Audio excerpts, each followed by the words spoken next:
সিএসসির নাম করে শহরে অভিনব কায়দায় প্রতারণা, বিল আপডেট করার নাম করে লক্ষাধিক টাকার প্রতারণা। ইউপিআই খোলার নির্দেশ আসে কলকাতা পুরসভার অবসরপ্রাপ্ত আধিকারিকের ফোনে, তারপরেই তিনি প্রতারণার শিকার হন। ময়ূক ঠাকুর চক্রবর্তী আমাদের সঙ্গে টেলিফোনে রয়েছেন, বিস্তারিত বলবেন। ময়ূক, দেখো সৌমেন, রানা বসু রায় চৌধুরী এই ব্যক্তি, তিনি আগে কলকাতা পুরসভায় চাকরি করতেন। তিনি অবসর নিয়েছেন কিছুদিন আগে, 61 বছর বয়স। তিনি যেটা অভিযোগ করছেন যে গত পরশুদিন তার ফোনে সকাল 9:30 নাগাদ একটা ফোন আসে এবং তাকে বলা হয় যে সিইএসসির বিল তিনি দিচ্ছেন কিন্তু সেটা আপডেট করছেন না, এর জন্য তার বাড়িতে বিদ্যুৎ সংযোগ বিচ্ছিন্ন করে দেওয়া হবে।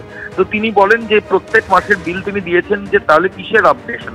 তখন বলা হয় যে আপনি ইমিডিয়েট আপডেট করুন বলে তার গুগল পে ইউপিআই অ্যাকাউন্ট ওদিক থেকে প্রতারকরা খোলে এবং ইউপিআই অ্যাকাউন্ট খোলার পর তিনি দেখেন 15 সেকেন্ডের জন্য তার ফোন সিএসসির ওয়েটিং এরকম একটা পপ আপ দেখাচ্ছে এবং তারপর ফোনটা কাটার পরে তার অ্যাকাউন্ট থেকে প্রায় 1 লক্ষ টাকারও বেশি উধাও হয়ে যায়। এরপরই এই প্রৌঢ় তিনি যথেষ্ট চিন্তিত হয়ে পড়েন। তিনি আমস্টেড থানায় লিখিত অভিযোগ দায়ের করেন।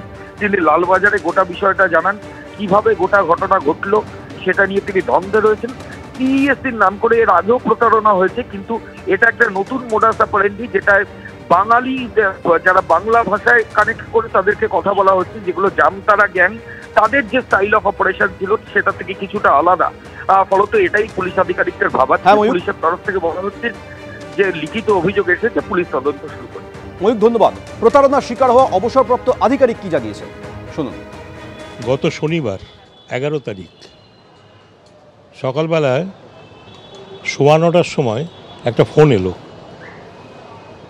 আমাকে বলা হলো, আমি সিএসসি থেকে বলছি, আপনি লাস্ট যে বিল পেমেন্ট করেছেন সেটা আপডেট করেছেন? সিএসসি থেকে বলছি। বললাম, তো আমি তো আপডেটের কোনো ব্যাপার না, আমি তো অনলাইনে পেমেন্ট করি।